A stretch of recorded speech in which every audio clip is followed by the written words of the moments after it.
Diamond TV Channel mityeng tabiriba amadi tabiriba mayam pumnamak Pusparani Laishram amadi Marang Team Edition Anina Kurumzari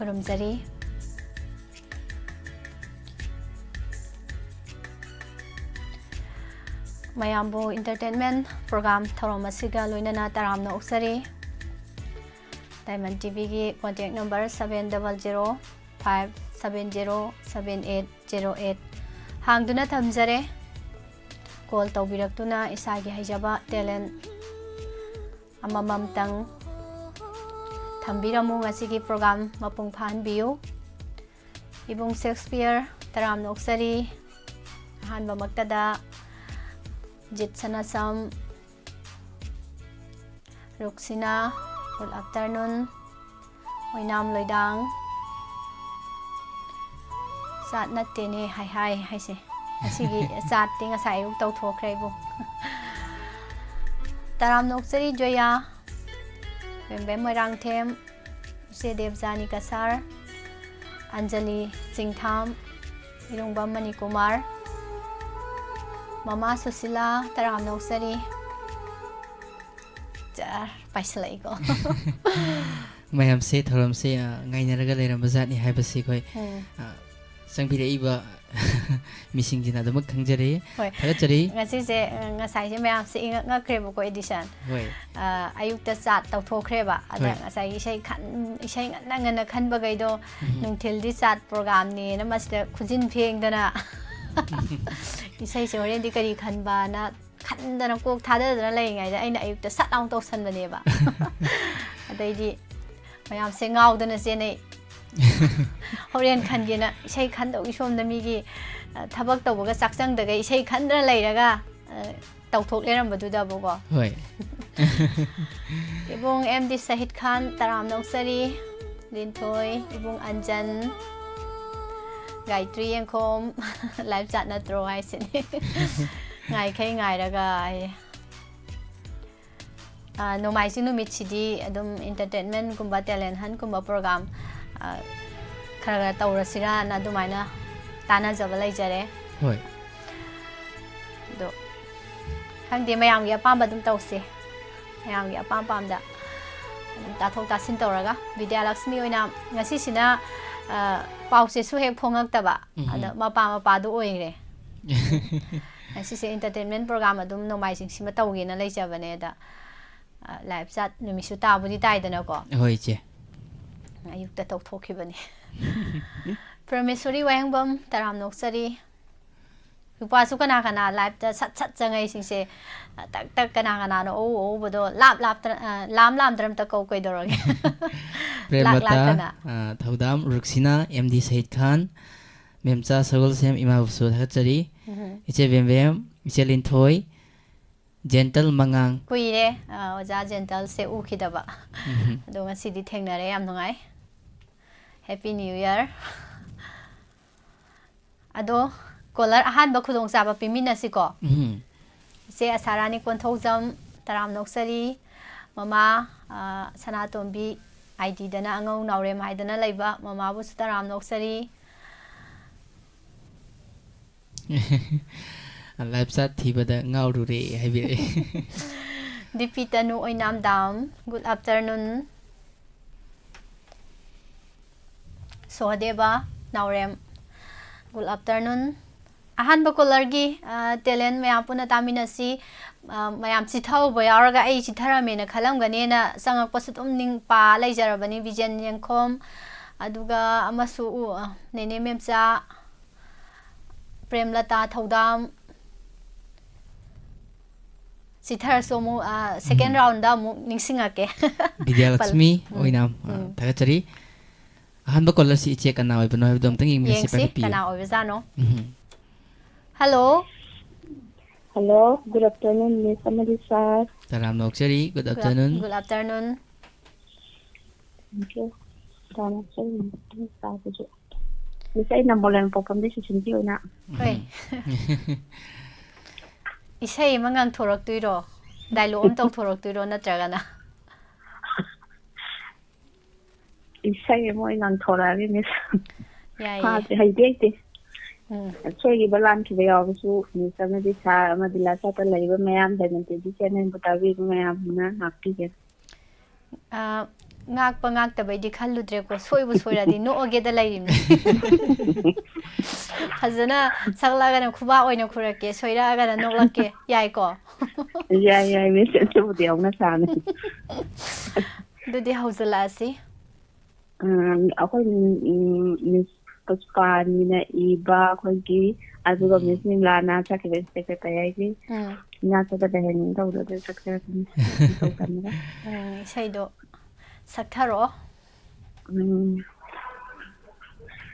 ꯍꯧꯖꯔꯦ ꯃꯤꯁ ꯍꯧꯖꯜꯂꯣ ꯊꯝꯕꯤꯌꯨ ꯃꯤꯁ ꯑꯃꯨꯛꯇ ꯊꯝꯕꯤꯌꯨ ꯊꯝꯃꯦ 이낙따다 layhanni nungsibanabu initina yinjani nungsibasakam Inaqtada layhanni nungsibanabu initina yinjani nungsibasakam Leflaro Nitmasida Yinjage Nilipena Nusibasu hela Sinarage tamoise Nangdu uduna layre Nit asina Nusibasu hela Sinarage tamoise Nangdu uduna layre Nit asina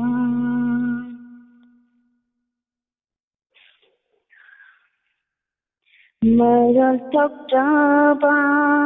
saktam sina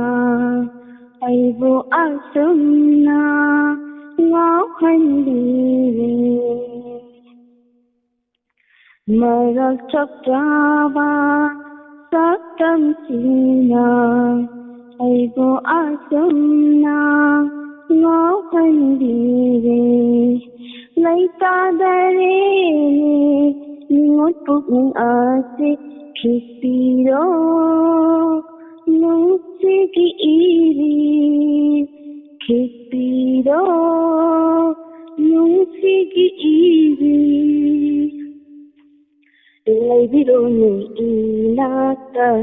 Utazegi nakada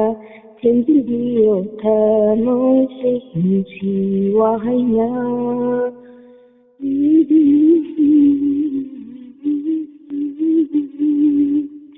Inaqtada layhanni nusibanabu Initina yinjani nusibasakam Kusatek tuna ngajarapa Nungsipan tungse yauhandiro Kusatek tuna ngajarapa Nungsipan tungse yauhandiro Ngay ngamdare Nusiba nangbu leflaro Inaksida Leflaro Inaksida Lahiro ni inakta Potazegi nakada Tendindiro tamoise Nsi wahana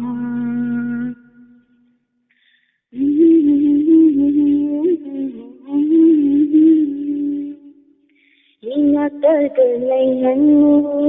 nusibanabu Initina yinjani nusibasakam Inaqtada layhanni nusibanabu Initina yinjani nusibasakam Thank you, Miss.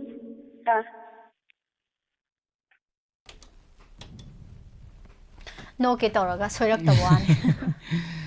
อีเซสิกีไอ้บีคุยกี่อีเจไอ้เจปุสปารานีน่ะยามพัฒนาอีบีคิบิเซนี่อะดูอีเจนี่มันลานะพัฒนาสักบีคิบะอะดูยามไม่ยามนะปามนะคิบ ไอ้ปามจะแบบไม่เอง โอ้ย ก็ยิ่งไม่อีมันนี่คือเราชอบเป็นแบบนั้น โอ้ย Fazera me kona dagdadi ado iba kandadi as aina bitti yam yawgi dabase ahamba dadi sum music to ta kandadi fazada uba malamne ba dadi sei make se sum mayek si dadi fazarak ta umandre ba dogadi ibung haitare ibung Binod Kumar na adum mayam gi nungai na ba na adum sema thadore mayek fazadrasuนี่ฟาใจไม่ยามนะ อาหารบางเขารักภาษีภาษาอันตราสิ่งเช่เด้อไอ้นี่อีบดบิดยามเลยคิดว่าดูไอ้นี่ตาหันิงบดูโอ้ยคิดว่าให้ตาเรเนี่ยอัสภาษารอยดมาโคกิอาหารบางภาษารามาก็ภาษารอยดมันกันก็นี่ชอบฟาใจกันทักจรีเจงั้นสิกีในบันทีวีกีเอนเตอร์เทนเมนต์โปรแกรมสันตุกจรีเบสิดาอาหารบักคอลเลอร์โอ้ยนะทารุมาสิบหัวดกพิรัมบะใส่ภาษาบ้ามากันลอยนั่นนะทักจรีไลฟ์จัดตะลีวีดีบสิงห์สูดกิมติกทักไปเลยคิดว่าปุ๊บก็ไอ้เนี่ยทักจรีมาทั้งกี่คอลเลอร์ได้คุณองค์ซาบะพิจเกะระดับทวีถอยดังเอาจะบิเสนาฮันได้อุดรีบบิตาคุยจำตรามนกสรี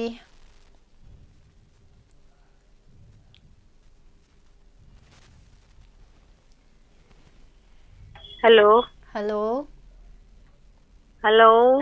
ตาเจเร Miss thank you โฟนฟังเจเรพนพังอดีนกทกสิโอ้ยนกก็จำไม่ยามได้มิงเลยว่าให้เจเรกี้เฮ้ยกัดซิงได้กี่ชนะตอนบินเอาเลยเนี่ยมิสคนเจลสิดีอีมาก็เก่าดูตันเลยนะการที่เราบุดีอ่ะอีเจมาลูรีวะยามทัศดีประมาณสิอิงคนนั่นเลยเป็นไงเชียอิงคนนั่นเลยเราไม่ได้กี่ไลฟ์จะยังหนึ่งคนต่างกันใช่อุ้งยิ่งว่ารู้เลยแล้วก็ไอ้เนี่ยไลฟ์จะสมมติถ้ารู้เรื่องก็อาจจะกี่มั่งเลยเนี่ยมั่งแล้วก็ที่เดียวอุชินาจะพังอ่ะไอ้เงาเลยไอ้เด็กยามทัศน์นั้นเท่งเนอะบัดนี้มาได้กี่กริตาสิเกอดิฉันมาให้เจอเลยก็เขาเรียนตานิ่งแบบดีทุ่มไดโลกไม่อ้ำเลยว่ะเฮ้ยอดูกุมบ้าอดูตานิ่งไดโลกที่ให้เจอได้มาดีอดูอิชัยเดตาเรเนี่ยก็อิชัยตาจะบัตาเรยามตั้งนะพังบัตันจานี่นะอิชัยอร์สูไดโลอร์สูคุยดีอะไรยัยโอ้อาไม่ก็อิชัยมาชักเจออะไรอยู่ดีเฮ้ยชักเจออะไรไอ้นุ่งที่ลำบีดามาบัวโมอุระโรมาดังมังลานดาลากปนัดนลากละโรไอ้นุ่งที่ลำบีดาบัสันตานลากปดาLakhi gadra haiduna yengina lai konda loli bara haiduna aigi nung silamida thaban phaba uraga nujaman kauba खल्लेगी वाखंदा नुंसी मान कौबागो तारी ऐगी नापदा तारी ऐगी नापदा ऐगी नुंसी लंबीदा मामी माक्रब माई थोंगा Khoirum momon toduna lang nadari ai haku amamba wakangi panglanda ai ginung silamida mabu mo uraro Marang menglanda lakpanatan laklaro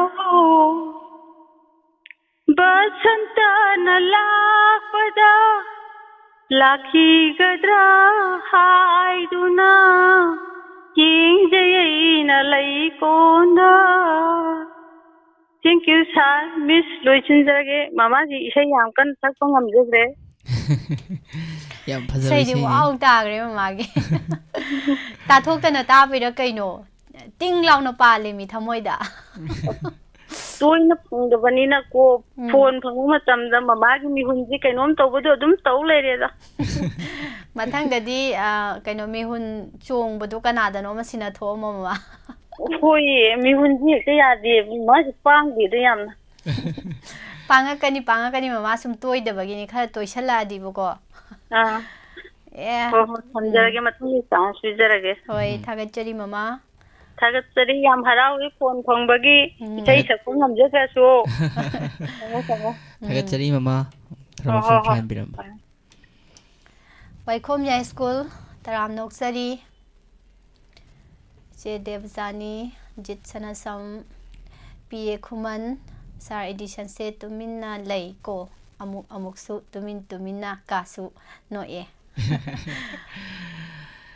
khara dum noklakani Waikhom Premabati taram noksari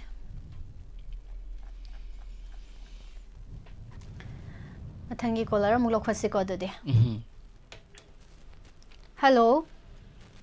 Hello, good afternoon, Miss Amadi Sabu.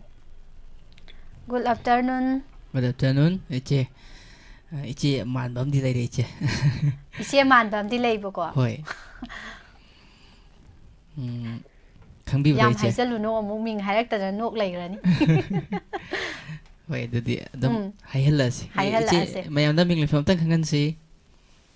Taking Kulai Dagi, Naure Mabem. Oirame, kasai malo bu ichi. Kari mathil zabir ge ichi. Nasi di nga thong boy na chajare. Insang di aw bachari ne. Ahaw bana phaida ko ise wakhal nungai injang ahaw chardi. Hoi. Insang aw bachari daw si ya. Hoi. Ado kamai tawbai che? Isai phajaba ma sagla age ise na sakpada di phajaro ya to isai di phajaba. Ise na sakpudu su phajabani da. Tara khangani huji. Hoi. Mayam su dum comment tawbiro. Haujara age. Haujalo che. Nisum laiwa pubiwo tabaratin bandi ninokna thamoy se pubangamdre takhang thamoy se khaire nisum laiwa pubiwo tabaratin bandi ninokna thamoy se pubangamdre pakhang thamoy te khaire laita pham khang handare wakhal se nangbu uruba mikupta laujakho thamoy se ai haki tira bani kunchi su na phamda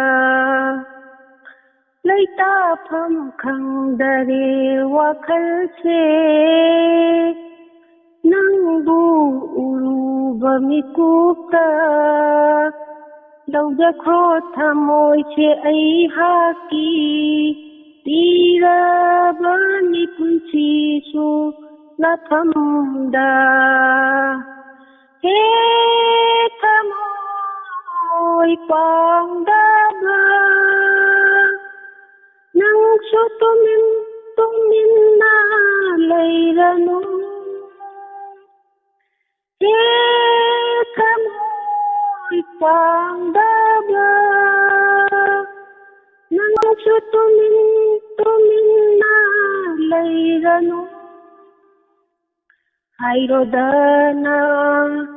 Ningiwa Haisu I love you Toibi I love you Nisumlai wa Kubiyo Tabaratin Bandi Nilona Tamoy si Pubang Amdre Pakhang Tamoy Tekhay Re Nisumlay wa Tubiyo Tabaratin Bandi Nilona Tamoy si Pubang Amdre Pakhang Tamoy Tekhay Re Hello sir, Amadi Miss Thagachari iche Aina haidra Isena sakpusu fajabanena Nibu khangangani Ishaibu Laubada Ishaibu adu yam phajana saidubu ishai tamge leitraga Miss na pangthai thagatla matau mandana isai yam haibane iche se Hauji am kana phawga laibani che khoi Kai jang sa gi che Nga thongba chadare Oh hangre ko kaurure Oh Ani da hektar duni nga thongba haise nga thongba sai haibase Kasai diamond da chagi ba mayam uwadana wa chaningdana Oh Ipuaga inauga tikhagatari ho thagachari iche Mathangi kolar da mu khulong saba pijage Mamai beman ning thau khong dagi taram noksari marup premita Jes Nirupama taram noksari Nini Helen Mangal Guru Mayum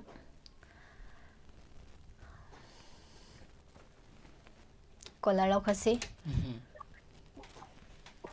Hello Hello Hello Hello Kaidorino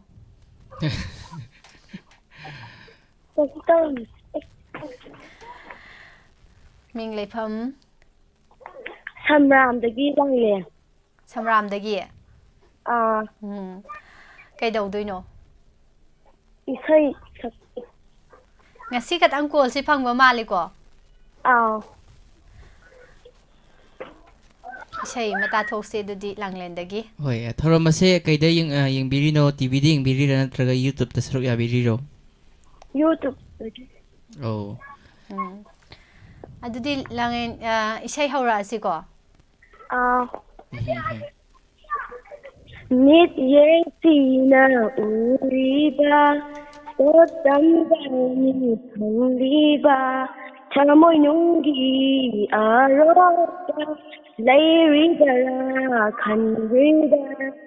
Lainung tabi fasamduna Laiba sabidi oirani Laina tabi mapuni Thingbarake ngamlaro Pamutana khangjaba Thamoy khangda khangjaba Oi daurira thaidokse laiba kibi mapoki Oi daurira thaidokse laiba kibi mapoki Mimana dosiyai punsina Nungsi faidoksa nambirusu Nangbu nungsi haiba subi Tasinadi jumdabani Misal sandari hoi Isai yam phajai langlen gi isai se aphau bi isai ni Ado langlen class kya karage hujikpo Ai Class 8 kare boko Yam nungai isai yam phajana saktora ame yam phajabe isai ni thagachari taram nyobiramba Mathangi kolar da khulong saba pijage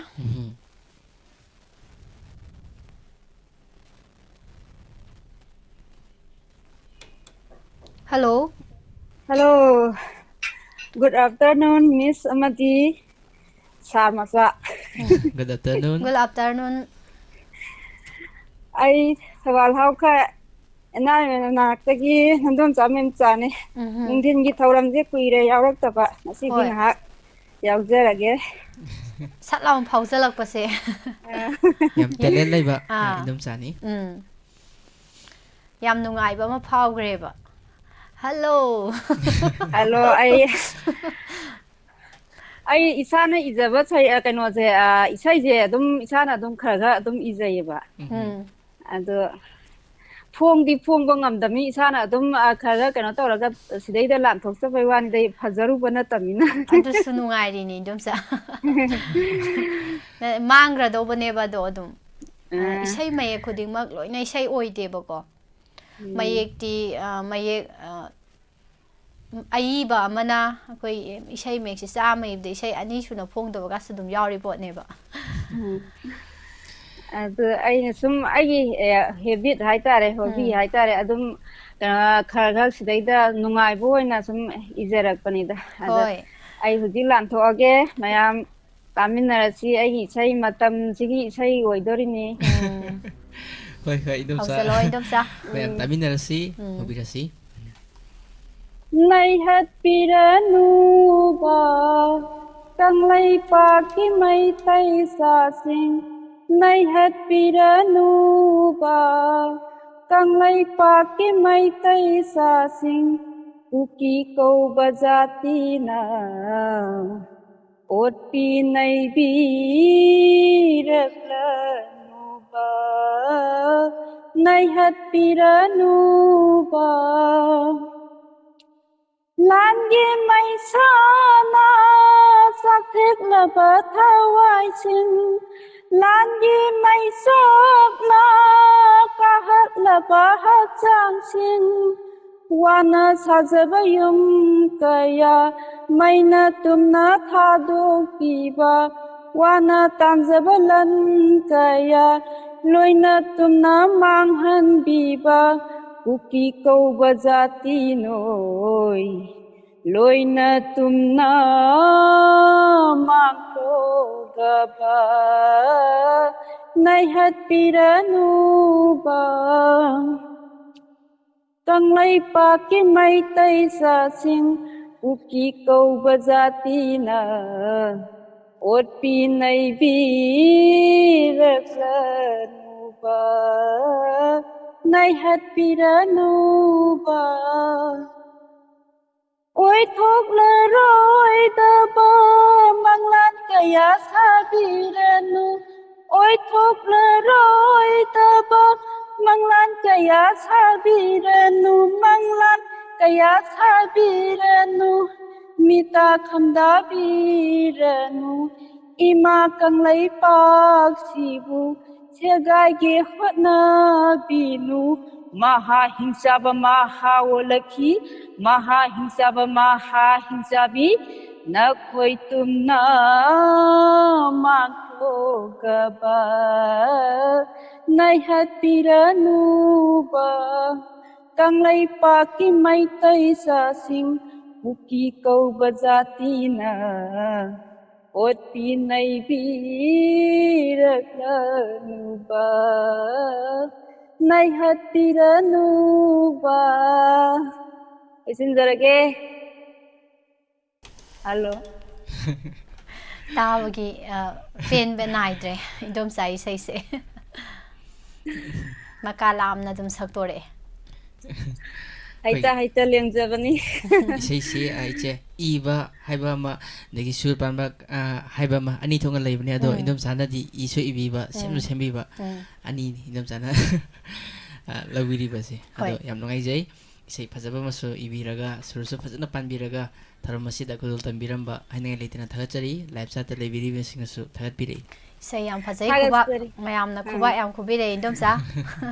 ꯃꯌꯥꯝꯕꯨ ꯊꯥꯒꯠꯆꯔꯤ thank you ꯊꯝꯖꯔꯒꯦ ꯊꯥꯒꯠꯆꯔꯤ ꯔꯦꯁꯃꯥ ꯕꯥꯁꯩ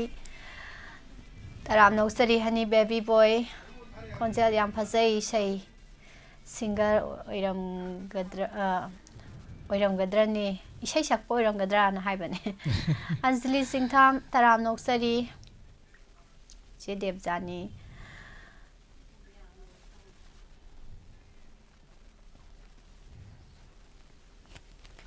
ꯃꯊꯪꯒꯤ colour ꯑꯃꯨꯛ ꯂꯧꯈꯠꯁꯦ ꯑꯗꯨꯗꯤ Edison hello hello ꯁꯥꯔ ꯑꯃꯗꯤ ꯃꯤꯁ ꯑꯅꯤꯕꯨ ꯏꯀꯥꯏ ꯈꯨꯝꯅꯖꯩ ꯇꯔꯥꯝ ꯅꯧꯁꯔꯤ ꯃꯤꯡ ꯂꯩꯐꯝ ꯍꯥꯏꯕꯤꯌꯨ ꯃꯤꯁ ꯑꯩ ꯅꯕꯣꯅꯥꯔꯟꯗꯒꯤ ꯑꯉꯥꯡ ꯃꯦꯗꯥꯝ ꯊꯋꯥꯏ ꯌꯥꯝ ꯌꯥꯎꯕꯤꯕ ꯗꯥꯏꯂꯣഗ് ꯑꯝꯇꯪ ꯇꯥꯊꯣꯛꯁꯤ ꯌꯥꯒꯗ꯭ꯔꯣ ꯂꯣꯏꯗꯥꯡꯗꯒꯤ ꯃꯤꯁ ꯗꯥꯏꯂꯣꯛꯇꯤ ꯍꯩꯇꯤꯌꯦ ꯗꯥꯏꯂꯣഗ് ꯍꯩꯇꯤꯌꯦ ꯂꯥꯏꯕꯅꯤꯗ ꯇꯥꯃꯣꯗ ꯆꯩꯕꯒꯤ ꯑꯝꯇ ꯇꯧꯔꯛꯑꯣ ꯀꯩꯗꯧꯔꯦ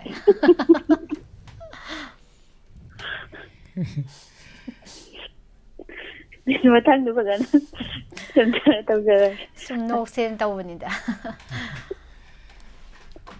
ꯏꯁꯩ ꯑꯃ ꯇꯥꯊꯣꯛꯁꯤ ꯑꯗꯨꯗꯤ ꯍꯧꯕꯤꯔꯛꯑꯣ ꯃꯤꯁ ꯃꯨꯛ ꯊꯝꯕꯤꯌꯨꯀꯣ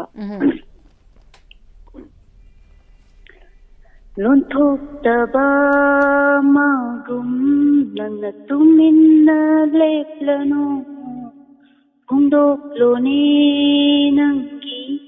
ꯆꯦꯡꯂ ꯊꯃꯣꯏꯒꯤ ꯅꯨꯡꯁꯤꯕ ꯄꯟꯗꯨꯅ ꯂꯩꯔꯅꯨ ꯅꯪꯒꯤ ꯆꯤꯟꯕꯥꯟꯗ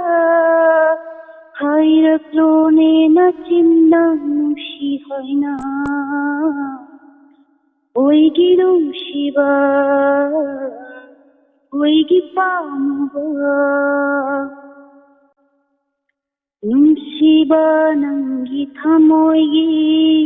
ꯃꯌꯥꯏ ꯀꯜꯂ ꯋꯥꯍꯩꯅ ꯑꯊꯕꯁꯨ ꯉꯝꯗꯔꯦ ꯄꯨꯛꯅꯤꯡꯒꯤ 이골도 미숨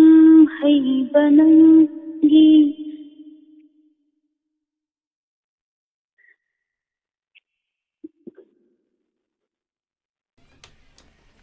ꯀꯩꯅꯣ ꯅꯊꯟꯗ ꯅꯣꯏꯔꯣ ꯇꯨꯃꯤꯟꯅ ꯃꯛꯇꯤꯝꯗꯩ ꯍꯧꯖꯔꯒꯦ ꯁꯥꯜ ꯊꯥꯀꯠꯇꯨꯅ ꯅꯨꯡꯁꯤꯕ ꯅꯪꯒꯤ ꯊꯃꯣꯏꯒꯤ ꯃꯌꯥꯏ ꯀꯜꯂ ꯋꯥꯍꯩꯅ ꯐꯥꯊꯕꯁꯨ ꯉꯝꯗꯔꯦ ꯄꯨꯛꯅꯤꯡꯒꯤ 이골도 미숨 해바 나하기 ꯆꯝꯖꯕ ꯅꯪꯒꯤ ꯅꯇꯧꯅ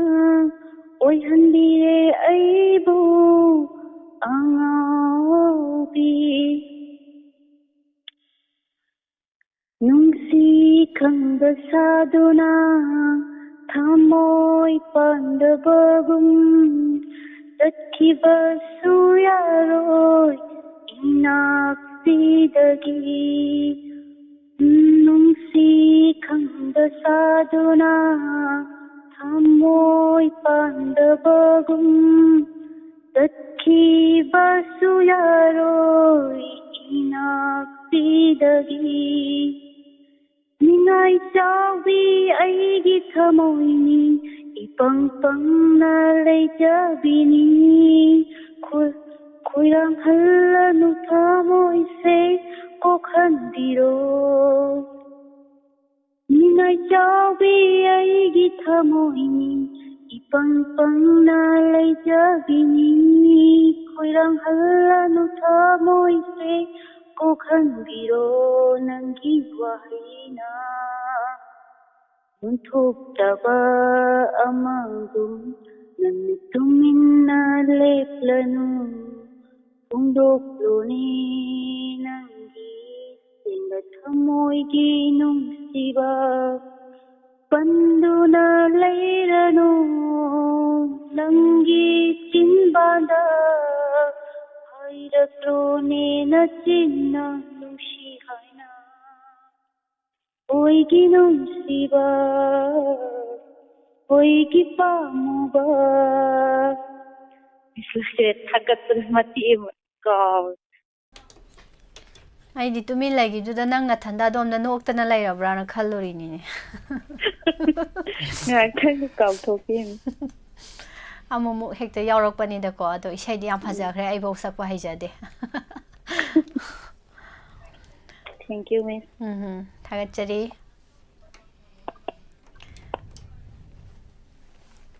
ꯀꯩꯅꯣ ꯃꯌꯥꯝꯁꯦ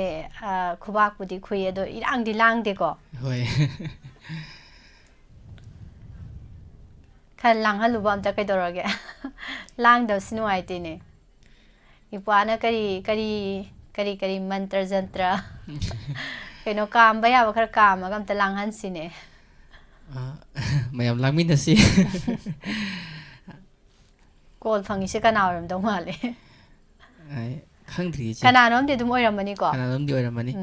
lau khat le yeng se hoi hello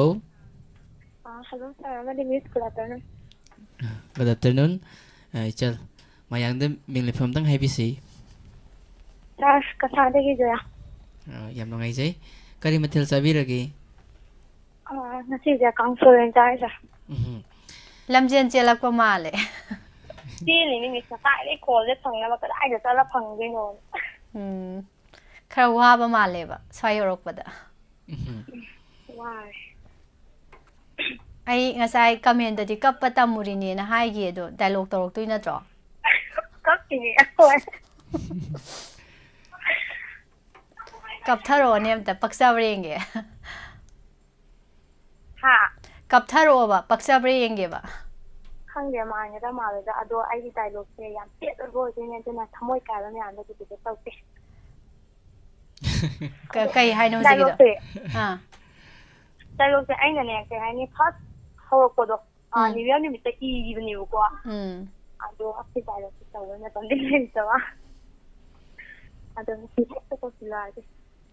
to slo na thanda kap pa wa ni khustum yaw salake ngai ko da hai sala di han aha mane ku si ko taw di mayam amuk kap se ko how are you doing hojalo Nasi je, ano ba tahi harap na ni ko. Mamang tahi tahi ay ko po na limang da ina da ni.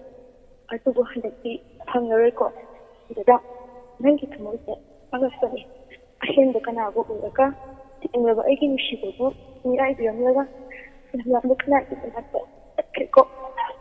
Da ta ki ni tu da ki mari kama ko mo tanda ay kita mo sa. Ina mo kan ga to ki. Dana kuma kuma tunda ai ne shi ko da bane wati kuma da ai ne da dabu tamu da shi da ko ni da ne ai ki tamu da ni ko kuma ta fa wa da kun shi ki da kun ya ki ci da tadi ai ko kuma ta fa wa ni tin da ni ai da a halin sun yi som da pi sum da ba hora ka na kai no lo shale ni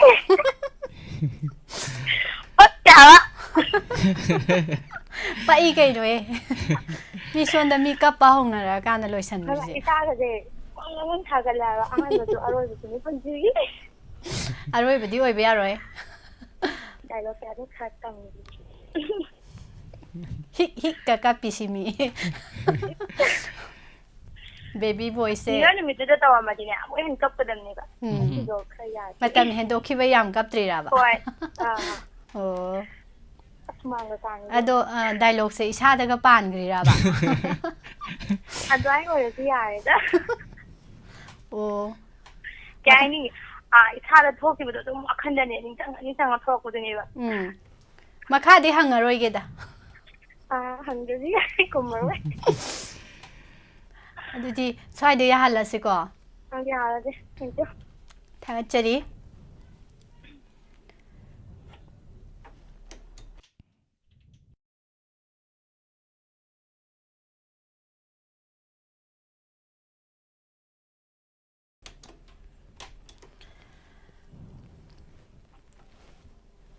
color se mari ni ko phauza lei se tamna baga nang ponte mayam sangbi rak po mayam se taram na ta oksa gen to bani mama sakhi yumna taram noksari hairis mangang mama sana tombi dialogue to bi ro hai sini dialogue se tawge ga khalam mane do khang ni dialogue se loi mangi bai wani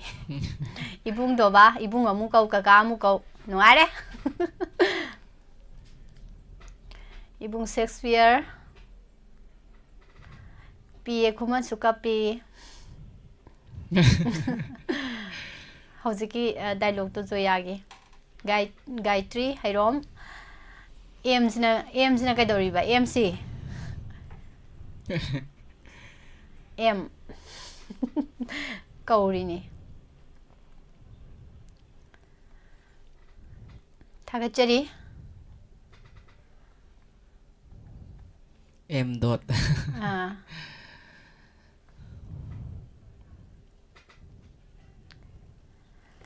ꯃꯊꯪꯒꯤ ꯀꯣꯂꯔꯁꯦ ꯂꯧꯈꯠꯂꯁꯤ ꯑꯗꯨꯒ ꯏꯁꯩ ꯑꯃ ꯂꯥꯟꯊꯣꯛꯍꯧꯕ ꯌꯥꯕ꯭ꯔꯥ ꯌꯦꯡꯁꯦ ꯊꯧꯔꯝ ꯂꯣꯏꯗ꯭ꯔꯤꯉꯩꯗ ꯍꯣꯏ ꯏꯆꯦ ꯍꯜꯂꯣ ꯍꯜꯂꯣ ꯅꯨꯡꯉꯥꯏꯖꯩ ꯊꯥꯒꯠꯆꯔꯤ ꯏꯆꯥ ꯑꯅꯤꯕꯨ ꯊꯥꯒꯠꯀꯦꯅ ꯇꯧꯖꯔꯛꯄ ꯐꯣꯟꯅꯦ ꯑꯣ ꯊꯥꯒꯠꯂꯛꯈꯛꯇ ꯇꯣꯛꯇꯣꯏꯔꯣ ꯐꯖꯩꯌꯦꯕ ꯏꯆꯥ ꯑꯅꯤꯃꯛ ꯑꯗꯒꯤ ꯉꯁꯥꯏꯒꯤ ꯑꯌꯨꯛꯀꯤ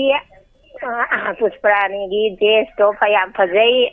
ꯑꯗꯩ ꯉꯔꯥꯡꯁꯨ ꯊꯥꯒꯠꯀꯦ ꯇꯧꯕꯅꯤ ꯑꯗꯩ ꯉꯁꯥꯏ ꯊꯥꯒꯠꯀꯦ ꯇꯧꯕꯗ ꯐꯣꯟ ꯐꯪꯗ꯭ꯔꯦ ꯉꯔꯥꯡꯒꯤ ꯄꯤꯡ ꯃꯆꯨ ꯑꯣꯏ ꯇꯧꯕ ꯐꯨꯔꯤꯠꯇꯨꯁꯨ ꯌꯥꯝ ꯐꯖꯩ ꯄꯛꯆꯩ ꯑꯗꯒꯤ ꯑꯦꯗꯤꯁꯟꯒꯤ ꯑꯁꯤꯒꯤ ꯗ꯭ꯔꯦꯁꯁꯤꯁꯨ ꯉꯔꯥꯡꯂ ꯀꯩꯅꯣ ꯊꯥꯒꯠꯀꯦ ꯇꯧꯔ ꯐꯣꯟ ꯐꯪꯗꯦ ꯈꯣꯏꯗꯧ ꯆꯥꯎꯒꯠꯂꯤ ꯏꯆꯥ ꯑꯅꯤꯕꯨ ꯍꯥꯏꯅꯤꯡꯉꯥꯏ ꯂꯩꯇꯅ ꯊꯥꯒꯠꯆꯔꯤ ꯃꯃꯥ ꯊꯥꯒꯠꯆꯔꯤ ꯃꯃꯥ ꯁꯤꯟꯕ ꯊꯨꯡꯅ ꯍꯦꯛ ꯊꯥꯒꯠꯄꯤꯔꯦ ꯑꯗꯣ ꯃꯃꯥ ꯏꯁꯩ ꯑꯃ ꯇꯧꯔꯝꯗꯣꯏꯔꯣ ꯑꯩꯗꯤ ꯏꯆꯥ ꯑꯅꯤ ꯊꯥꯒꯠꯄꯒꯤ ꯐꯣꯟ ꯇꯧꯖꯔꯛꯄꯅꯦ ꯑꯗꯣ ꯀꯔꯤ ꯑꯣꯏꯅ ꯇꯧ ꯇꯥꯔꯦ ꯅꯨꯡꯗꯥꯡꯒꯤꯁꯨ ꯉꯥꯏꯔꯤ ꯑꯩꯁꯦ ꯄꯥꯛꯅꯝ ꯅꯝꯗꯩ ꯀꯟꯅ ꯇꯧꯔꯤ ꯃꯇꯝ ꯃꯥꯡꯍꯟꯕ ꯅꯠꯇꯦ ꯅꯨꯡꯗꯥꯡꯒꯤ ꯄ꯭ꯔꯣꯒ꯭ꯔꯥꯝ ꯉꯥꯏꯕꯒꯤ ꯍꯣꯏ ꯀꯔꯤ ꯏꯁꯩ ꯁꯛꯎꯒꯦ ꯁꯛꯇꯣꯏꯅꯣ ꯂꯥꯏꯟꯗ ꯂꯩꯔꯤꯕꯤ ꯏꯃꯥꯕꯨ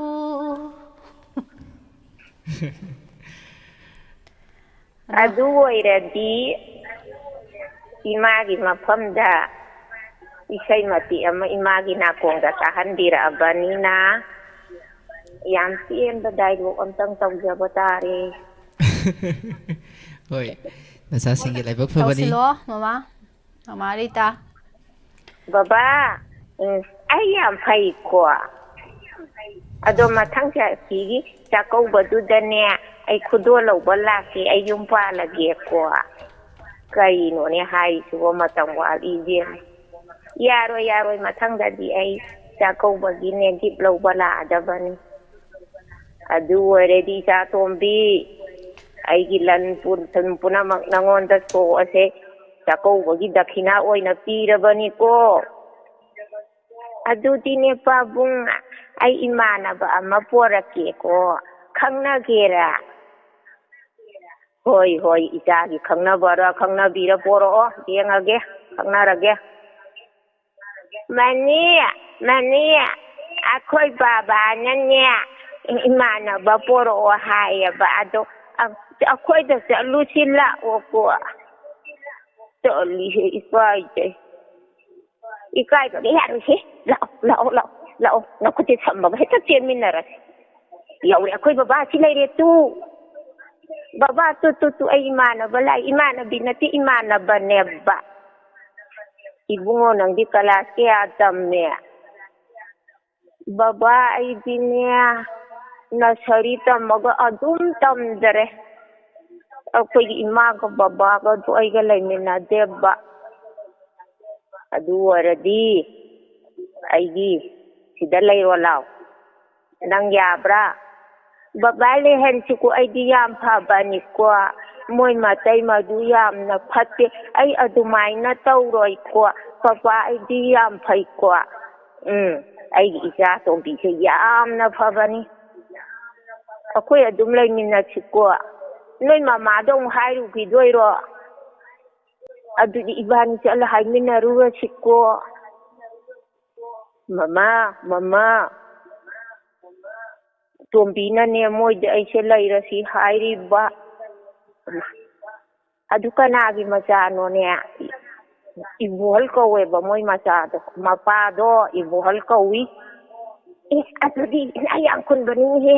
ꯂꯩꯔꯨꯔꯣ ꯏꯕꯨꯡꯉꯣ ꯏꯃꯥ ꯌꯥꯝꯅ ꯅꯨꯡꯉꯥꯏꯔꯦ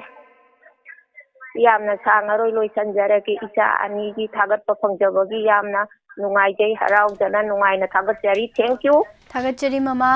ꯗꯥꯏꯂꯣꯛ ꯌꯥꯝ ꯐꯖꯩ ꯅꯨꯡꯉꯥꯏꯕ dialogue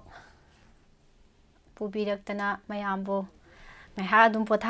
potha hanbiriba mayam marakta mama so makhangni thagachari hanana mathangi collar da mu khulong chaba pijari Edison isai ma saksi hoi che kaino ta dialogue su tawge na di khan bane do khangde collar se ngahak tang hol tawbiu isai ma lanthok sarake marak thasana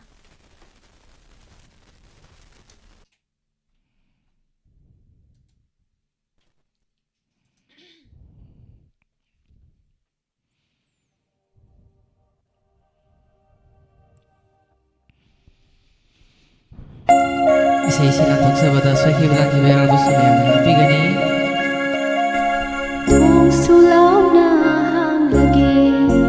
na yung may kay pang laglolap na lay balang lenda chắc na yin bathadok lo cao ba shu lay tinang bulap na dum lay na rasu thamoy gi mari ama iram lipuari da o piba mahag na suli biki adungay gi chắc yom yu yom ye na samin na baywari su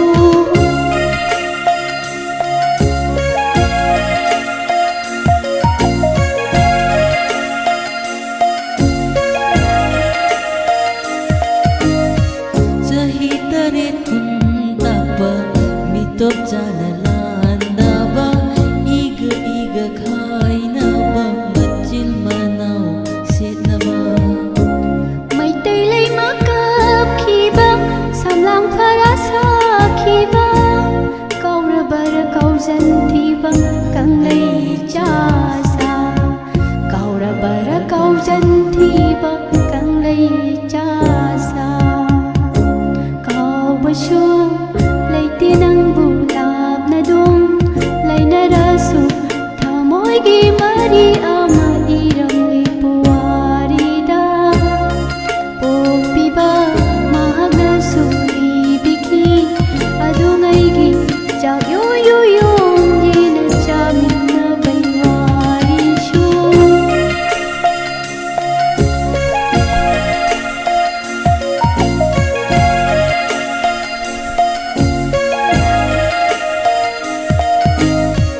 numidang malanda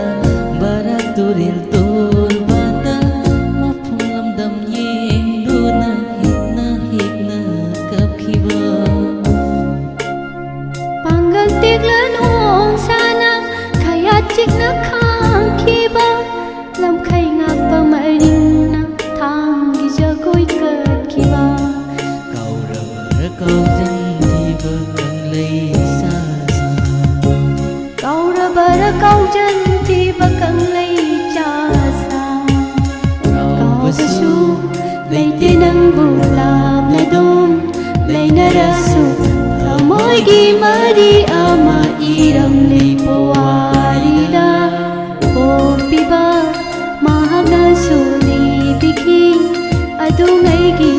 jak yo yo yom ye na samin na baywari su Thong sulaw na hang lagi na yung may kay pang laglolap na lay balang lenda chắc na yin bathadok lo Tentak tawga isay yam nungsiba nungsidra mayek se hoi che Parak turin torban dagan palakpase yam nungsi thagachari aduga caller ama paikhatchage hello Hello, taram dokchari minglefam habiyu Salamudong di kaya ba? thagachari inaw yai phaba star yo birakre koi diamond tv ge kari isai kodol tambidoino Sir, Swami Kumar ki nungsi ba man kiba na tawado. Hausi lo do di ai phaba ko O siya, sir mo tamda tawado. Malim si dalitre nangodagin ba ay giimisina ꯑꯩꯒꯤ ꯊꯃꯣꯏꯁꯤꯅ ꯅꯨꯡꯁꯤꯕ ꯍꯦꯟꯃꯟꯈꯤꯕꯅ ꯁꯣꯏꯈꯤꯕ ꯌꯥꯎꯔꯛꯂꯕ ꯉꯥꯛꯄꯤꯌꯨꯀꯣ ꯑꯩꯕꯨ ꯅꯪꯒꯤ ꯊꯃꯣꯏꯅ ꯅꯨꯡꯁꯤꯕ ꯍꯦꯟꯃꯟꯈꯤꯕꯅ ꯁꯣꯏꯈꯤꯕ ꯌꯥꯎꯔꯛꯂꯕ ꯉꯥꯛꯄꯤꯌꯨꯀꯣ ꯑꯩꯕꯨ ꯅꯪꯒꯤ ꯊꯃꯣꯏꯅ ꯅꯪꯅ ꯃꯤꯒꯤ ꯑꯣꯏꯈꯤꯕꯗ ꯅꯪꯅ ꯃꯤꯒꯤ ꯑꯣꯏꯈꯤꯕꯗ ꯑꯩꯗꯤ ꯅꯪꯕꯨ ꯌꯦꯡꯕ ꯉꯝꯍꯧꯔꯣꯏ ꯑꯩꯅ ꯃꯤꯒꯤ ꯑꯣꯏꯈꯤꯕꯗꯗꯤ ꯑꯩꯅ ꯃꯤꯒꯤ ꯑꯣꯏꯈꯤꯕꯗꯗꯤ ꯅꯪꯗꯤ ꯑꯩꯕꯨ ꯌꯦꯡꯕ ꯉꯝꯍꯧꯒꯗꯔꯥ ꯅꯪꯗꯤ ꯑꯩꯕು ಯೆಂಬ ಹೌಗದರ ಮಾಲಿಸಿದ ಲೈತೆ ನನ್ನೊದಗಿ ಹೇಳಿ ಐಗಿ ಮೀಸಿನ ಐಗಿ ಥಮೊಯ್ಸಿನ ಮಾಲಿಸಿದ ಲೈತೆ ನನ್ನೊದಗಿ ಹೇಳಿ ಐಗಿ ಮೀಸಿನ ꯑꯩꯒꯤ ꯊꯃꯣꯏꯁꯤꯗ ꯃꯪꯂꯥꯟꯁꯨ ꯇꯥꯏꯕꯪꯁꯨ ꯅꯪꯇꯪ ꯃꯉꯥꯏꯔꯦ ꯑꯣꯏꯔꯦ ꯑꯉꯥꯎꯕ ꯅꯨꯡꯁꯤꯅꯀꯥꯗ ꯅꯪꯅ ꯃꯤꯒꯤ ꯑꯣꯏꯈꯤꯕꯗ ꯑꯩꯗꯤ ꯅꯪꯕꯨ ꯌꯦꯡꯕ ꯉꯝꯍꯧꯔꯣꯏ ꯑꯩꯅ ꯃꯤꯒꯤ ꯑꯣꯏꯈꯤꯕꯗꯗꯤ ꯑꯩꯅ ꯃꯤꯒꯤ ꯑꯣꯏꯈꯤꯕꯗꯗꯤ ꯅꯪꯗꯤ ꯑꯩꯕꯨ ꯌꯦꯡꯕ ꯉꯝꯍꯧꯒꯗꯔꯥ ꯅꯨꯡꯁꯤꯕ ꯍꯦꯟꯃꯟꯈꯤꯕꯅ ꯁꯣꯏꯈꯤꯕ ꯌꯥꯎꯔꯛꯂꯕ ꯉꯥꯛꯄꯤꯌꯨꯀꯣ ꯑꯩꯕꯨ ꯅꯪꯒꯤ ꯊꯃꯣꯏꯅ ನುಸಿಬಾ ಹೇಮಂಕಿಬನ ಸೋಯ್ಕಿಬ ಯೌರಕ್ಲಬ ನಕಿಯು ಕೊಯ್ಬೋ ನಂಗೆ ತಮೋಯ್ನ ಲಾಂದಬ ನಂದಬ ಮೀಯೊಯ್ ಮಪೋಕ್ನಿ ಖಂದೊಪ್ಪಿಯು ನುಂಸಿಬನಿ ಹಾಯ್ನ ನನ್ನ ಮೀಗಿಯೊಯ್ಕಿಬದ ನನ್ನ ಮೀಗಿಯೊಯ್ಕಿಬದ ಐದಿ ನಂಗು ಎಂಬ ನಮ್ಹೋರೋಯ್ ಐನ ಮೀಗಿಯೊಯ್ಕಿಬದದಿ ಐನ ಮೀಗಿಯೊಯ್ಕಿಬದದಿ ನಂದಿ ಐಬು ಎಂಬ ನಮ್ಹೌಗದರ ನಂದಿ ಐಬು ಎಂಬ ನಮ್ಹೌಗದರ ಪ್ರಧಾನ ಸಂಘಗೆ Say City, wow. Wow, tare. Wow. Tagachari, you know. Tagachari, jai phaba. Itu sir. Sama ni na. Tagachari. Tagachari, you know. Taram ya biramba, taram pung fan biramba. Isay amadi upada khalak pani nga sadegi ngasidi chum na lalhore tabi ningbaga so hap ki bane do patho hodre comment to chen khat ki ba amuk thiba kanta thengna khidraba ben ben moirang themna ado mate amtang kaino trek hapsalaga ne yam dabida mate khajik tang ipana kam thoro ko duma ado dialogue su tauge na so haijalu matam na di sum laisalakta khangde da aidi swai da sum laibase kainom sum tawre da simai noina dialogue su on thok khrazira khangdi nga sigi kainogi cookie gi dialogue to cookie nupi gi dialogue to short toriba kainom tawri nga si matam se am phangak taw sidane ko ka se ngawe ko pi ngawe do tawre ba Tang su tanja sida chile sara torokano tanja sida matam later kan sida ado mate ama tawrasi ko adu de ngasidi chum na lal hore do tabining bodo mo hana ibira asu yaye ngasai happy rakhimni mi maming sing do padi paja hoba do maming do mo hausi laksin bangam dre do sei se mate mai pada khudol tamhala ge nungai na tabiyo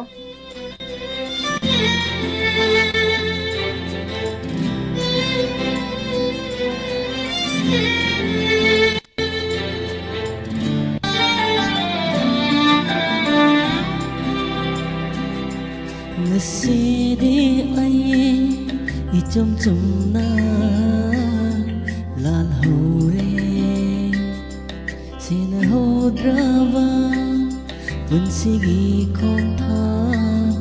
amana iralaiwa misak ama oihale kopayaroidaba warina machu sangkre iralaiwa misat ama oihane kopayaroidaba warina machu sangkre taina fam khangraba thamoigi maichakni nangbu nungsi-rubagi irame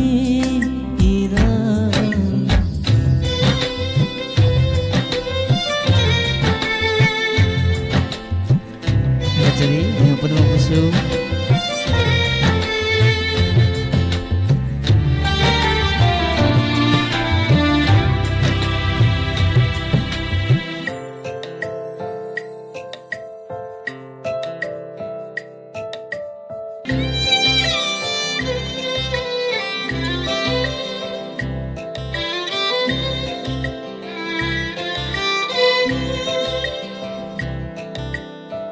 mapal thongi saktamna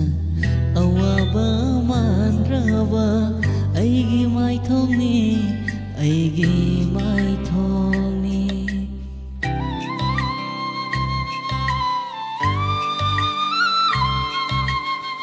mapal thongi saktamna awaba mandrawa aigi mai thongni thamoy nungsidadi thamoy chakpawari tana kaplibani nungti numit khuding hanggat payadrawa pansigi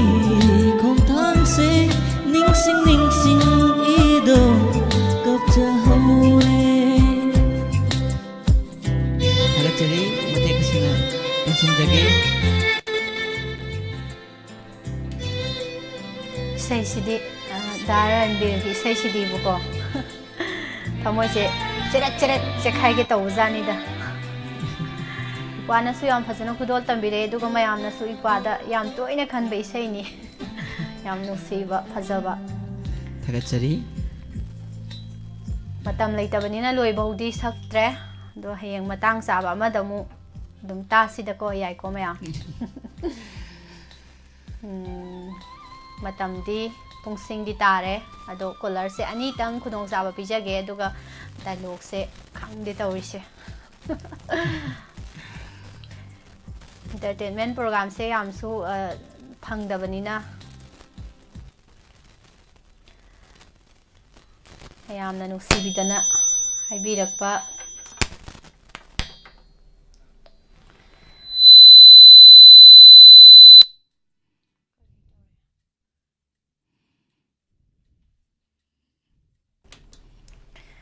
Thagachari adudi mathangi caller se mulok khase ko aidisa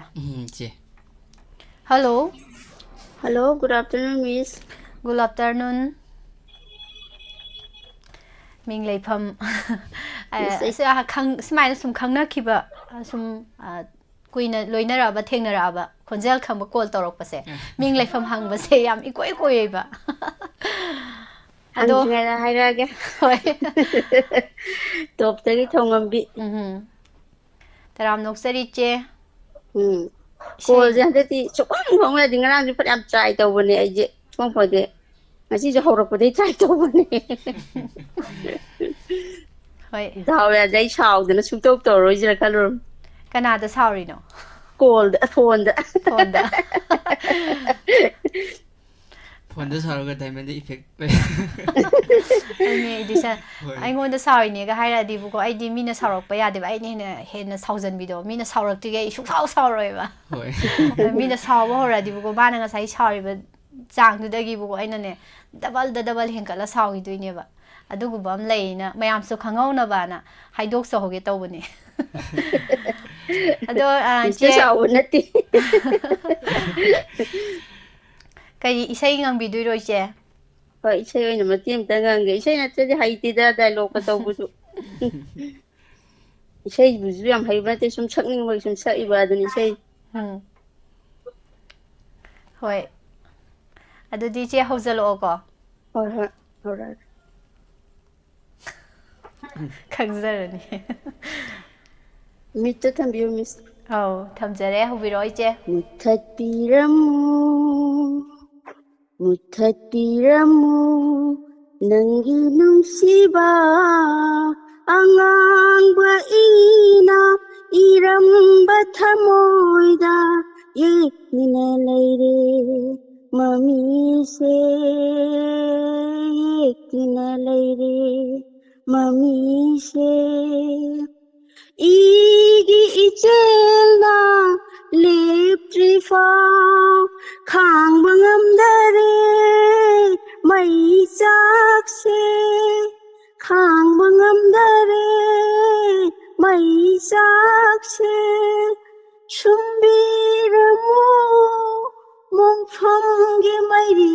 thakta 무탁비라무 낭기 농시바 농시바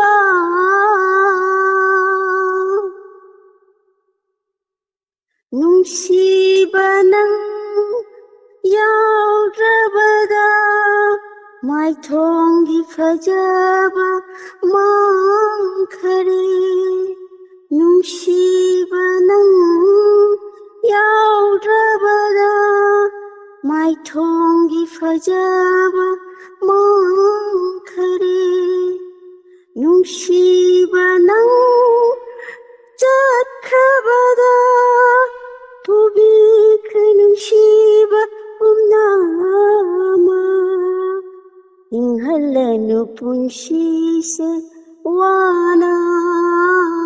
inghalanu punshise wana hupiramu thaurina kundu oina hupiramu thaurina kundu oina 무탁비라무 아이 농시바 농시바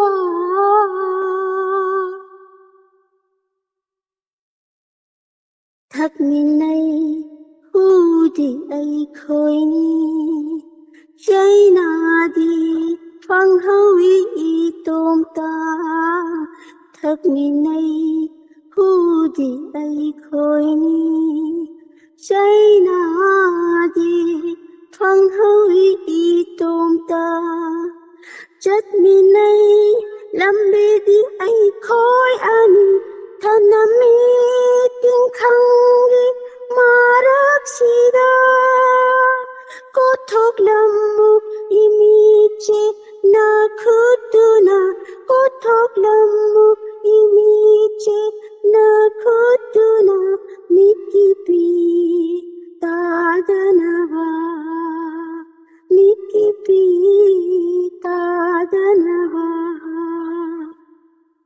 무탁비라무 무탁비라무 낭기는 시바 앙앙바이나 이름바 타모이다 이투나 레이리 마미세 이투나 레이리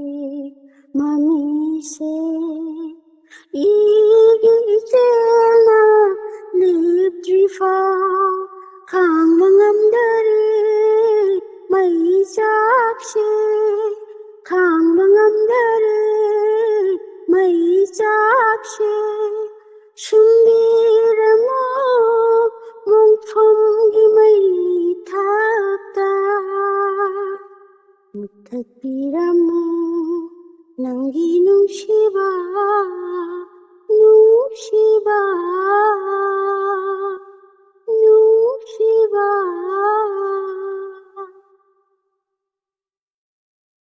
ꯂꯣꯏꯖꯔꯦ ꯌꯥꯝ ꯐꯖꯅ ꯁꯛꯇꯣꯔꯦ ꯏꯆꯦ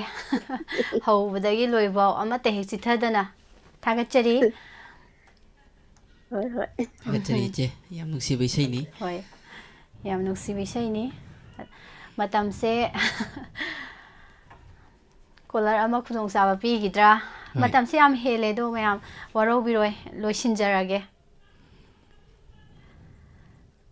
ꯑꯃꯗꯤ ꯄꯤꯒꯦꯅꯗꯤ ꯍꯥꯏꯗꯣꯛꯆꯔꯨꯕꯅꯤ ꯀꯣꯜꯗꯤ ꯇꯧꯁꯜꯂꯦ ꯑꯗꯨꯕꯨ ꯌꯦꯡꯉꯁꯤ hello hello ꯇꯔꯥꯝ ꯅꯣꯛꯆꯔꯤ ꯃꯤꯡ ꯂꯩꯐꯝ ꯍꯥꯏꯕꯤꯌꯨ ꯃꯤꯁꯦ ꯁꯣꯃꯥꯅꯟꯗ ꯑꯣꯀ꯭ꯔꯝ ꯊꯧꯕꯥꯜꯗꯒꯤ ꯑꯧ ꯏꯕꯨꯡ ꯁꯣꯃꯥ ꯍꯥꯖꯤ ꯏꯕꯨꯡ ꯁꯣꯃꯥ ꯀꯩꯗꯧꯁꯤꯒꯦ ꯏꯁꯩ ꯃꯇꯦꯛ ꯈꯛ ꯁꯛꯆꯔꯛꯀꯦ ꯃꯤꯁ ꯍꯣꯏ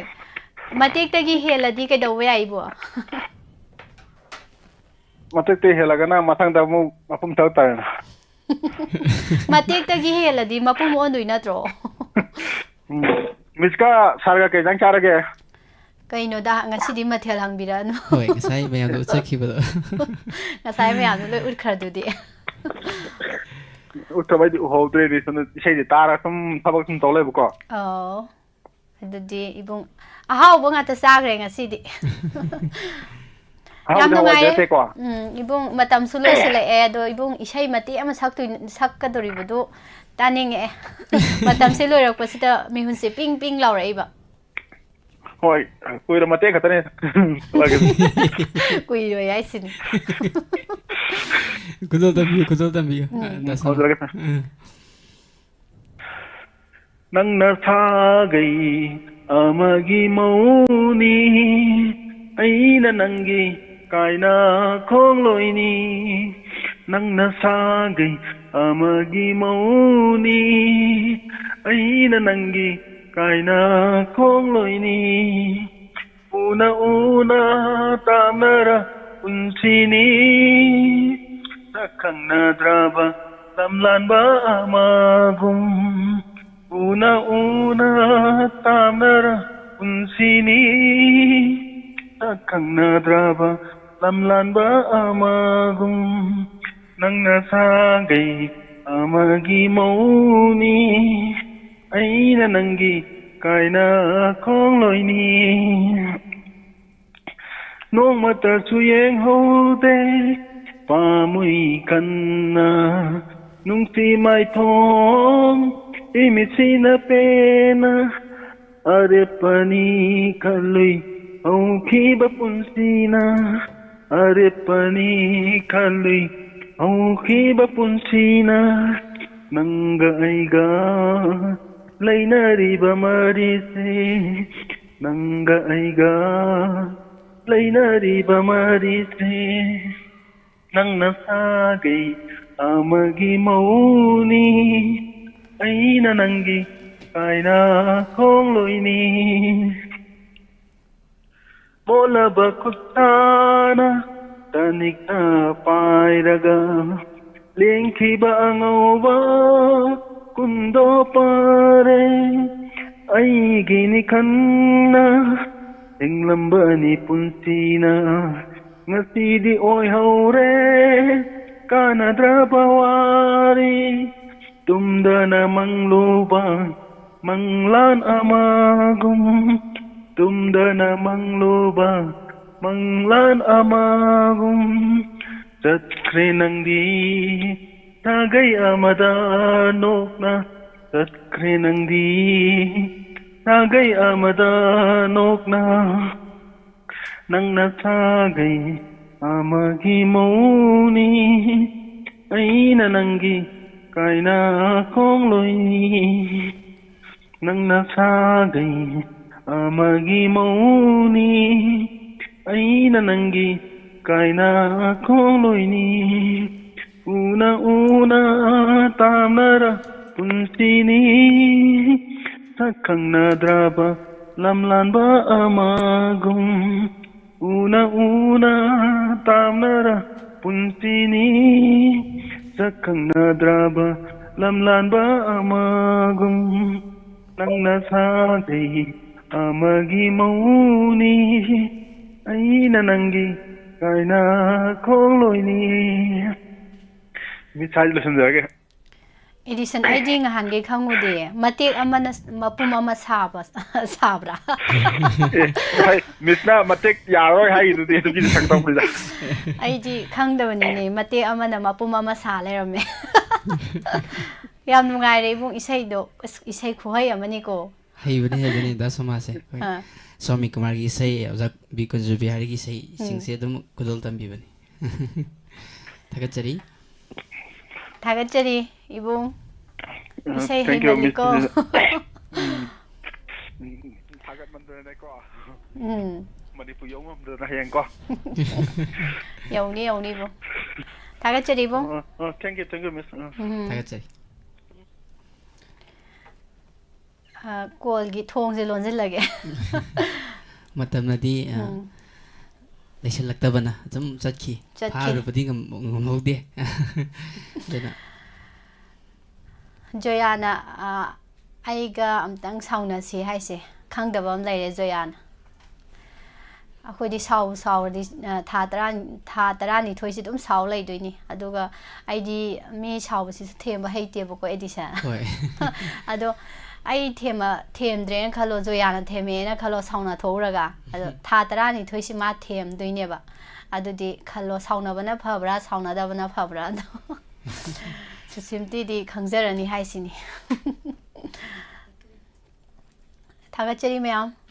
matam se yam leitabani dialogue ti ahum mari ni khutta leise mayam sum taminu nungai gadra na khanba tawjage ga na khanba do matam leitabani ni yengjage ado haujikan se akoi gi artist sing hai tare maroina sumang lila gi artist sing yam wanare habse tadra edisa ada kai gumbo zatol hansina hojik se yam waba phibam amda leiramagadi mai family da kamai lerangada ge do dialogue oina haifet isin nipa tawmina siko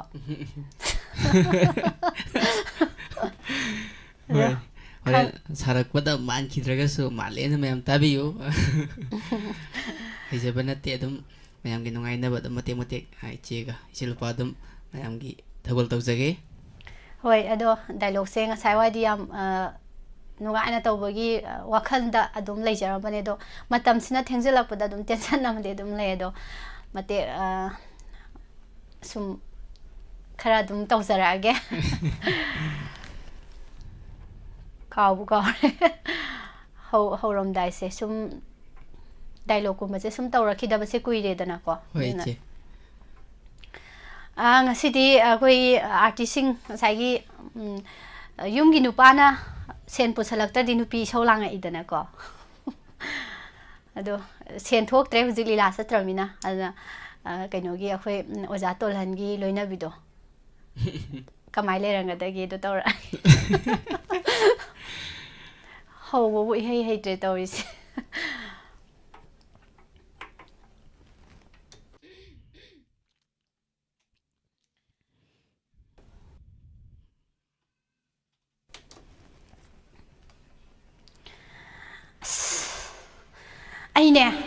Aine masigi nupasida leirubadagine aise wadana loirabane magi macha singsina ngahak leiraga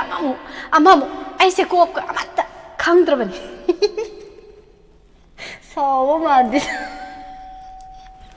sauje amka hange sauje maloi dore tawise hoi amtang han bisi saw amtang hange sauje yadreba iban maloi yadreba Aise masigi nupasi da leirubadagine aise laibak se thirabane ba is la yawbani mina sakhangabne na masida aidadi yam saw thokna leijaruri ba hojikti kya da aise kya da warabano se isung imanabi mayam sina aigidi aduni aigidi adani akhoi tamona moi pabungna sima leibire hatakti sisim leire akhoi di sisim lausale singa ta aigina kada ai khalu ragane ai khoidong se sum saw galai ko ai masigi nu pas leirubadagine ai gi laibak se yam thirabane ai tari bo nangbo tari laibak thiri se nang nati ai khangabo sanna soro yangbi thaktuda don ben pudna nangbu lawbo lakhi bunatro humang ji sauduna mayam maraktuda อันนั้นนั่งนำมายามโดนไล่ได้ครับแต่น่ะโน้มนะพอคิดว่าไอ้บางทีนี่สิไอ้โรนั่งโลนักขันเลยยังไม่นั่งบ่ไก่หนูมาสิบ่ไอ้น่ะโดนไล่แต่โน้มแต่ไล่สินี่เนี่ยโดนไล่แต่โน้มหลักคือตัวน้อยเป็นนัตโตไอ้น่ะชนะสรุปอย่างบิทักษิดะนุ่งชามาแล้วตัวมังจีชาวตัวน่ะอันนี้ลุงว่าเพิ่มมากันตัวสู้ตั้งหากจะเรียบอลเชนนะบัดตัวแต่คนปีรู้แต่วีรู้ว่าแต่ยาบันนั่นที่ไอ้น่ะว่าเราคิดว่านี่นั่งสิข้างว่าโอ้ไอ้น่ะไฮเพจไม่มองสิเย่งกินนะเย่งผมเด้อนั่งสุกัดอะไรมีตัวหากจะมาค้างอีหรอตัวสิไรกันสิไอ้อยู่เลยตัวยิง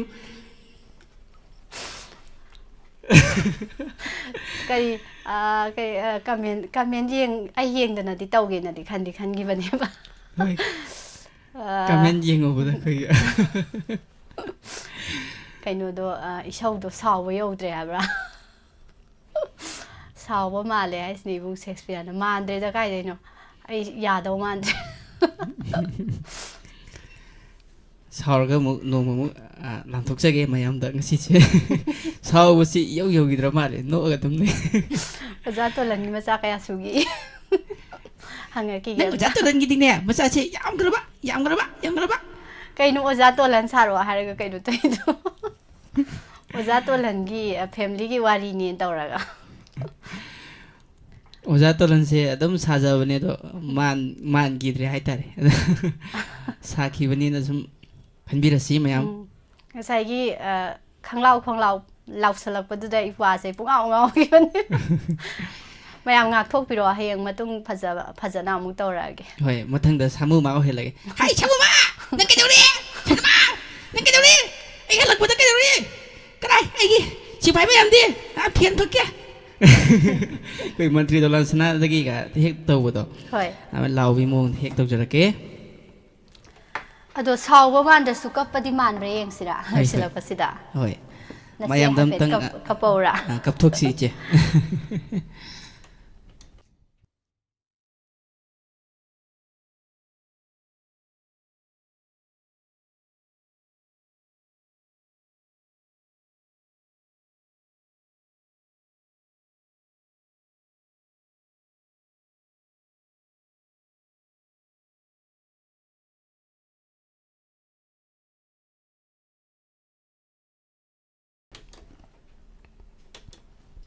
เขาจะเสียคุยอีไมเบลสิงไม่ได้หนูปีสิงก็ยังวันนั้นดีก็เอดิชันเฮ้ยเจ้เขาจะเสียด้วยนะยังวันนั้นดีด้วยนะมายามกี่ว่าภาษากี่มหุชินจาระก็ให้ตาเลยคุยไดโลกสิดีมหาบารัตกี่ไดโลกอวยด้วยนี่ดูก็เมสเซจสินะเขาจะว่าอีแบบมายามอีไมเบลมายามสิกี่มหุชินจาระก็ใส่ท่าจะว่าดูไหมนะเมสเซจพิจารณาบ่อยนะทุกอันจะเกี่ยให้ได้เขาจะเลยไปอีร่างสิดะเฮ้ยยังน้องไอ้เจ้ไอ้เจ้กี่คอนเสิร์ตตะกี้มาอย่างมึงกับปตามินสิดรอปฏิสารเกะสาวบ่เป็นคิดระก็สู้กับปฏิเป็นนำตะกับปันจะเกี่ยเจ้ครั้งเดียวก็เองสิเจมาว่างนี่กับป้าอุ้งยาดแต่ไหนบ่ก็อันนี้ละหันนับรักคำพูดเดียนตักสู้อะดูยังสิอีปานะสาธิบัมจะสารองหักตั้งวายกี่ปาเซลมาเทียกเสียสมเซมซันจะรักสมสาธิบัสจะรักไอ้ปัญจาเลนี่จันดาเลนี่งั้นสิดินั่งนะนับเปิลตัวดูนะไอ้คอยอิสินเอาสิมุสิคิดว่านั่งกี่นุปามังอาสินะกะรีตัวบังมังยิงจะรักยิงจะรองั้นสิดิท่าโดปาปีท่าโดไอ้บุษบามังอาสิดาอาสุนนะปูบีริบะท่าโดHa Krishna, Hey Dayamoy, Kariruga Sinaraina, Huri Basibo, Sabha Sidalai Biriba, Guru John Singh, Ganga Nandon, Ibudo Bisma, Drone, Barley, Bidur, Daramalay Bangatani. Ngasidi, Nakoy Pum Namak, Yan Mang Labra, Masirane Indegi Sabama. Helaba Guru ki sabha ibado masidi miyoy bagi sabha natte noro ki sabha ni masinani aranba kaya namin na urabasu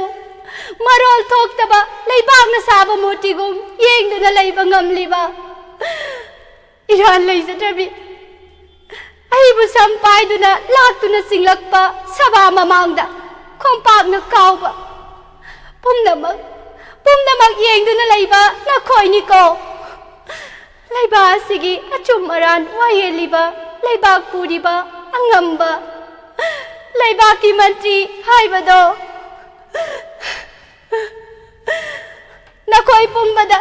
नखोई पुंबदा अइना वहंग अमतदी हंगजरी सभा सिदा लैरिबा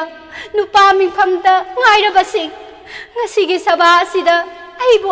ikaiba piribase nakhoi gi loinabidani nasal nasa singdani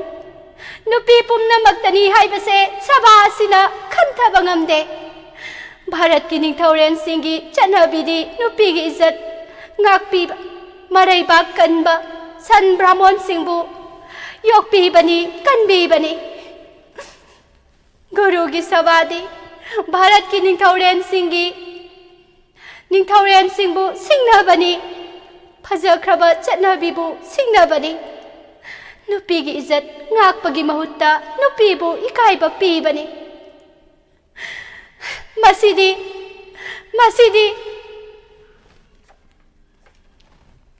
हिंसाबा फावबना चनदे लयामबु ngamba rabona huranbani sita mafi munduna ikaiba pikide masana yaningdriba phawba nupibu sanman tawduna asokbonda thamki konung manung asida inem gandhari na chingba nupi kaya lairi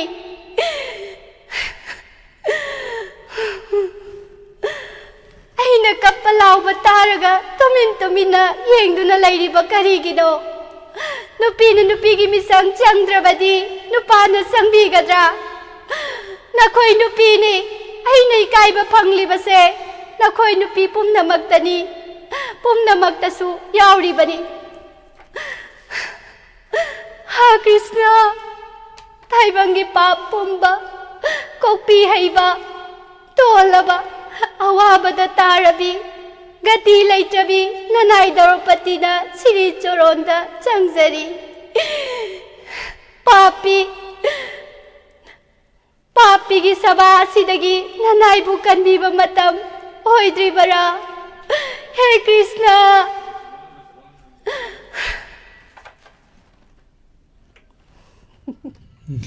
swaida loisilage Tang ngasi se kuki nupi sabadu dia dum sot lage sai so haidok sagi bane do yam nuai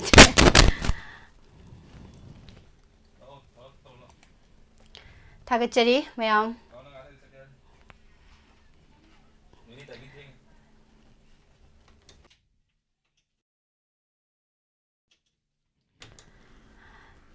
thagachari mayam pumnamak Nasigidi entertainment program ata asida losinjare yam phajana su kapi rakre che mayam se yam nungai na tabiki nok loirakpada kapasidi kappado hujigido kaptrabanida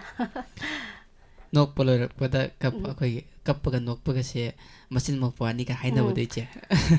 madamang hek thor maside kappamagane nok thorok pasina rasi leibane boko ado sai no uraga kapak pasiti ne rasi yaw bane ba dona tension jare me apumnamak live ta leibiriba thoram yengbiriba hana thagachari mayam panamak pusu mayam pumnamak tagi thoram asi losinjana bagi ayabadu laujari pumnamak pu pusparani laishram amadi moirang thim edition anina khurumjari